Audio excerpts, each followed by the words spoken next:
Hi again, this is Amjad. We'll follow on our discussion. We started by looking at the big picture. We took a train to help us to understand or visualize what we mean by social policies. If you recall the first, and I said it's one of the most important objective in social policies or development in general is to ignite economic growth, because economic growth is very important. When there is economic growth, there is job creation, and people are able to generate income and support themselves. The second objective, obviously, that we need to make economic growth inclusive. But we'll focus on the drivers of economic growth. This course is not basically like to go into details related to economic growth. Excuse me.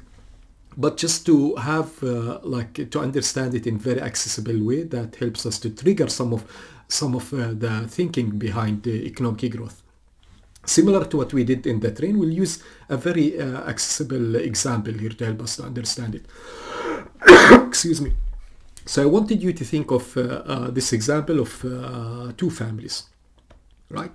Or let's say it's in one country in 1980. And it's today in 2020. Maybe a country somewhere in Africa that does not have much of technology and it stayed unchanged over this period, or hypothetical country, but it can be applicable to many of the very low income countries. So you would imagine if you go back in 1980s, bigger household, one breadwinner. Let's assume that this breadwinner is making 1200. And as you would expect, as we discussed also, labor market did not include women, but maybe she works in the field, but her work is not considered in GDP because the GDP also it has some issues. But let's assume that only one breadwinner, which is plausible in many countries. So GDP, if we simplify it, what is GDP? Is the sum of the income. There are certain modifications, but sum of incomes. We have one income is 1200. Right, whatever the local currency is. But we are interested in per capita. And it's simple. You take the 1200, you count out 1, 2, 3, 4, 5, 6. 1200 divided by 6 will be 200. Right. Now the country, there is a transition. It moved from 1980. Now the fertility rate reduction is everywhere, even in Africa, everywhere. There is maybe different levels of reduction, but everywhere households become smaller and less children. And this country now, assuming that there is no education, nothing, this country stayed as it was. So we have the same old man works in the same job he used to do, generating the same income. There is no development, there is no infrastructure, same.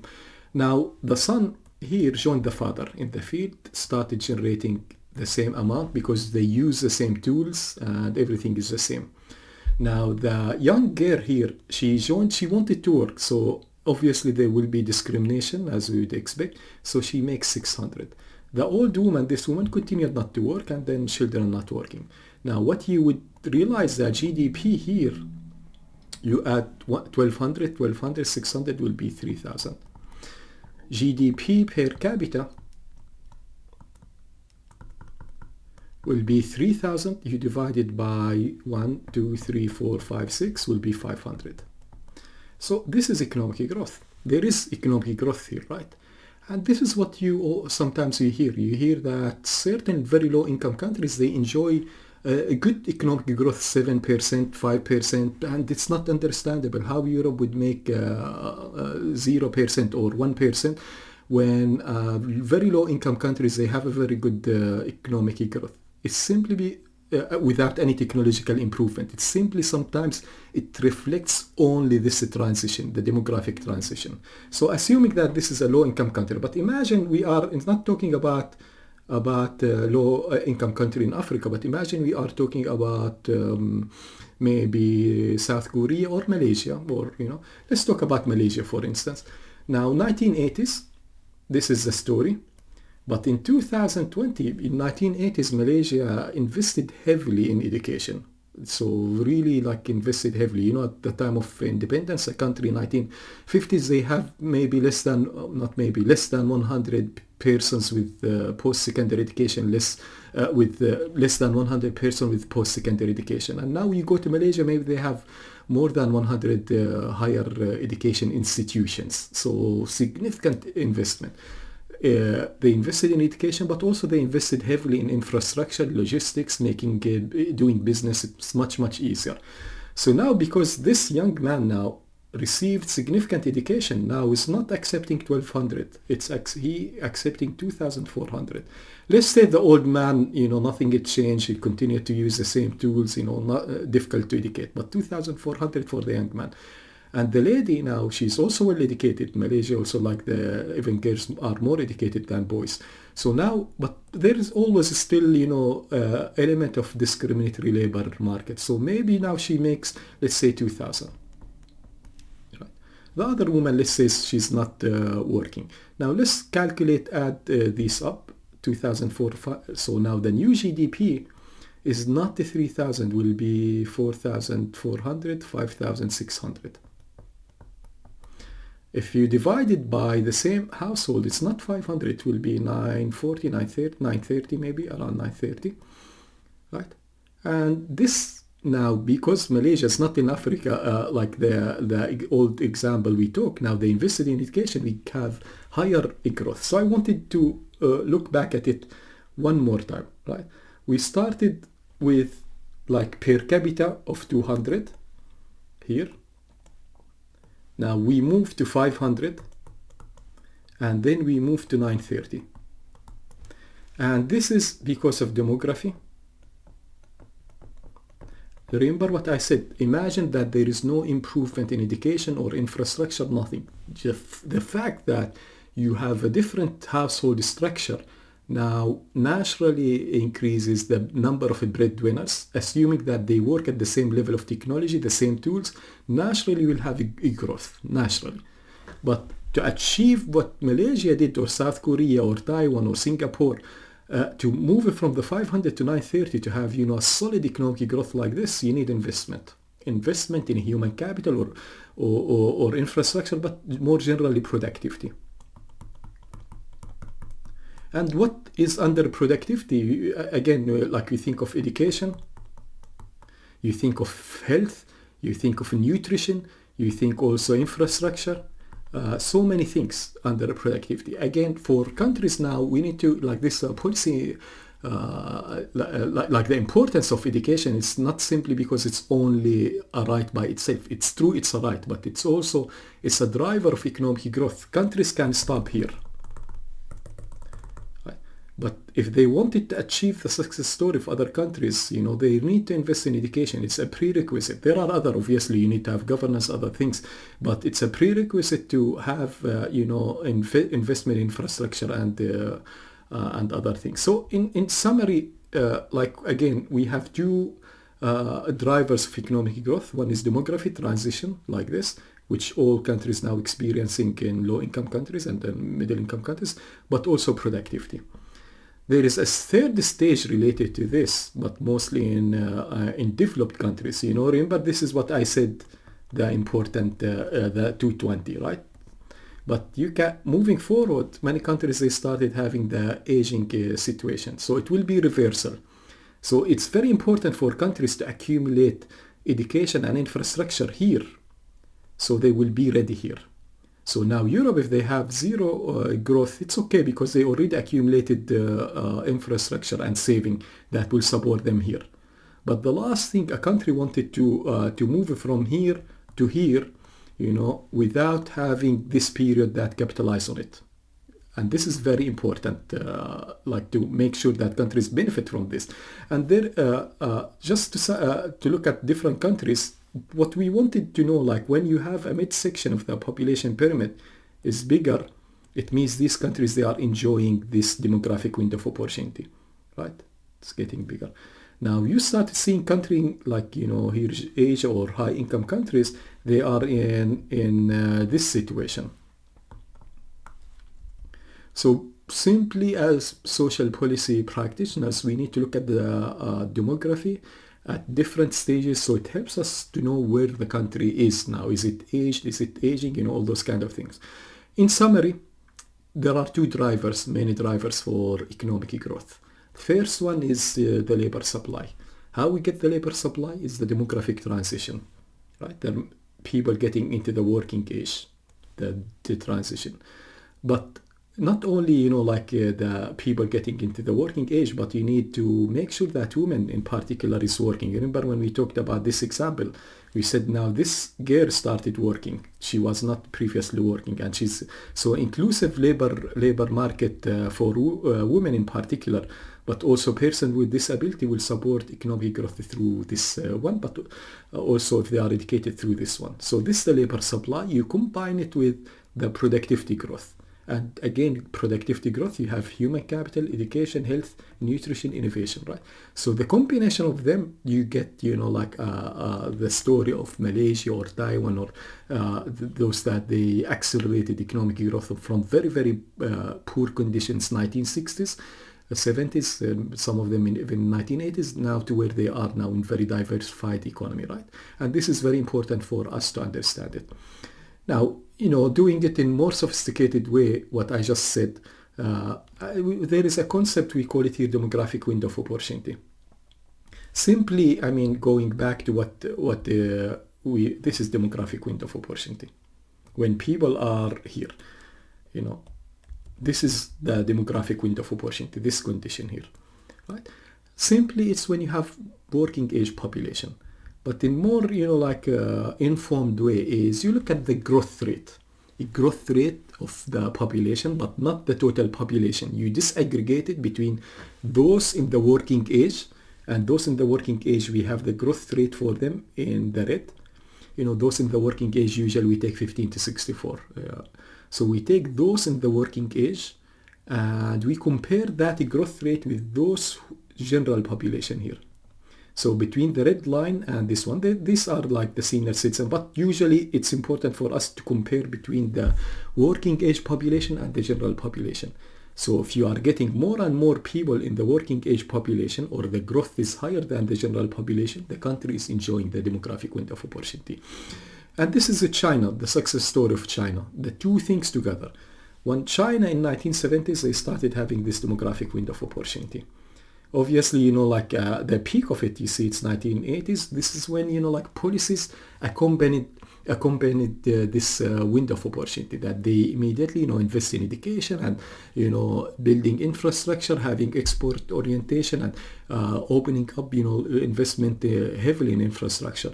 So the combination between the demographic power, you have the labor force supply, you combine it with the education, you get the powerful example of China.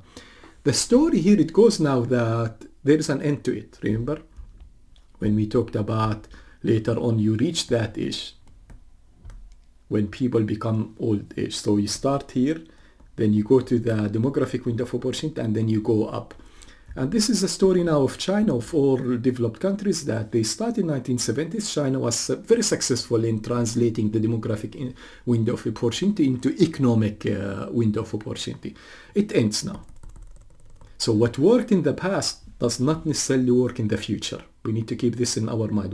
Whatever worked in the past does not necessarily work in the future. So now China has different set of policies, right? It's the age, the society is aging, and, you know, you need to have, you know, like the social protection mechanism, that you need to move in the productivity of your laborers. So you no longer compete with cheap labor. It's not enough to have laborers working in the modern economy to fuel export. Now you need to have the quality of labor, because slowly you're losing laborers. It's actually my projection by 2030, China its population will start declining. So again, working age population is declining, so you're losing workers, so you cannot compete on cheap labor. Now you need to have a different set of policies. Similar to Malaysia, not 2010, but Malaysia 2020. Malaysia is 2020. It's the same logic. Now for Malaysia, they need to look at moving on the productivity side. They, like you don't have the abundant workforce. You would slowly have shortage. So you compensate for the welfare loss by increasing productivity. How? By infrastructure, machines, as well as education. If you look at Egypt, for instance, Egypt still have a few years. I talked about the positive things related to the demographic window of opportunity, the positive things that you can fuel economic growth if it's accompanied with the job creation and the infrastructure investment. But it's unfortunate that many countries didn't have this. Let's start with Europe or Western countries. Europe, when they started this demographic window of opportunity, more young people getting into the labor market, and this period is usually the youth, the ones they are challenged the status quo. They wanted to change things. They wanted to do things differently. And if their energy, which is great energy, if it's channeled to the production side, like what we have in Malaysia, you get a success story. But if it channeled into the wrong side, when there are not enough jobs or a lack of policy environment that support the transition of these young people into the labor market, it results into many, many bad things. Like in Europe, beginning of the past century, when they started having the demographic window of opportunity, they went from war to another war. The First War, and then many civil wars, and Second World War. Probably they matured after the Second World War. That after that, the baby boomer generation, they channeled their energy into production. You see, Germany was completely destroyed, but they still have this momentum that they went into rebuilding, and this baby boomer generation, translates. It was translated this boom of youth into many good aspects in terms of development. Now, the other story we can think of, Latin America, they have this demographic window of opportunities in 1980s when they have this lost decade of development, lots of coups, lots of social problems. Now the Middle East, we see that this very quite educated, generation. They are frustrated, and this is when you start having, the riots, what we've seen in the Middle East. But the Middle East, we see that they have more years still, right? So they, in comparison to other countries, they still have more years, right? So it's very important, like you have policies that make sure that these young people, they are in the labor market, and they are channeling their energy into more productive or into development. Look at Africa here. Africa, it's just started. Many countries in Africa, if you look at it, the demographic window of opportunity, they just started. And the message, we don't want it to get lost, like other experiences, the lost decade or the wars in Europe or the Middle East. And Africa is fortunate that this will last for them for a quite long time, longer than the historical experience. If you look at the historical experience here, right, especially in Asia, it's fast. It's usually, with the exception of Philippines, about 50 years, but it's longer in Africa, really much longer, which is very fortunate, like Africa, to have this demographic window of opportunity.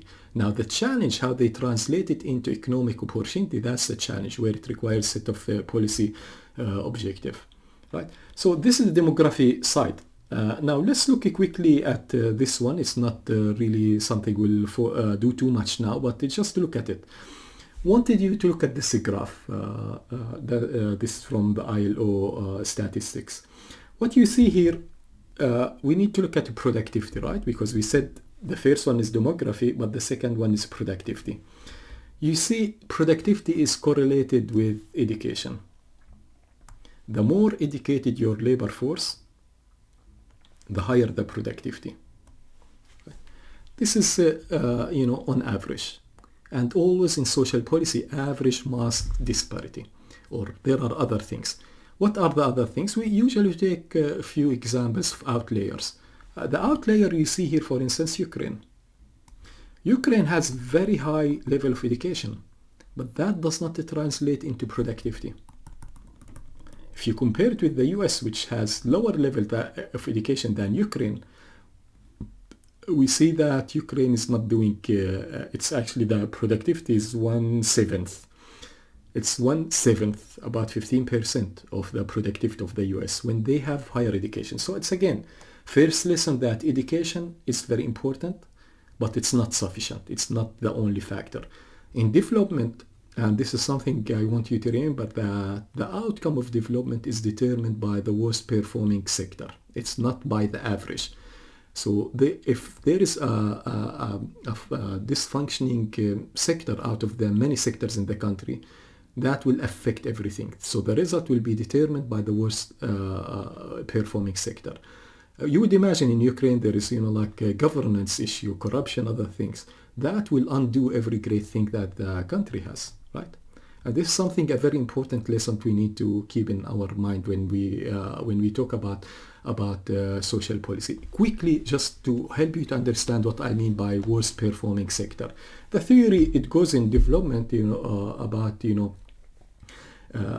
one of the theories is, imagine if you have 5 sectors and the sector is ranked from 0 to 100%. Let's say that you have a country that is perfect. Let's say Norway, everything is great, education is 100%, 100% is 1, and health is 1, everything they have, everything is great, governance 1, everything is 1.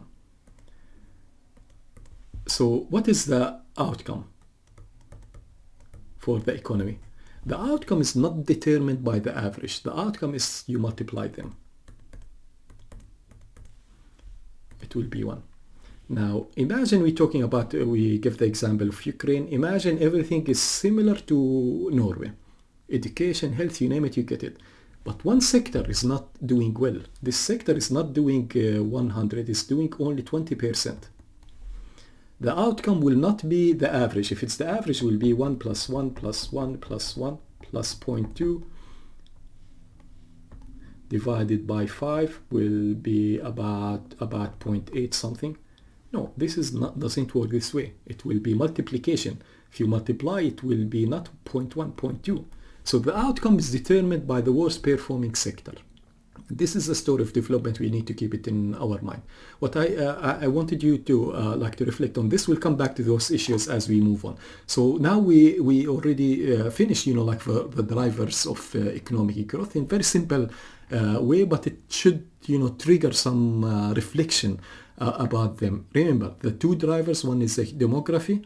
It's very important to recognize demography, but many times nothing you can do about it except, increasing participation of certain groups, women and persons with disability. But the second important aspect is productivity. Many countries, they have the demography, especially in Africa, but to achieve results like what happened in South Korea and Taiwan and, the emerging economies, the strong performing economies, Singapore, Malaysia, you need to combine the demography, you need to combine it with the investment in education infrastructure to achieve really long-term development path.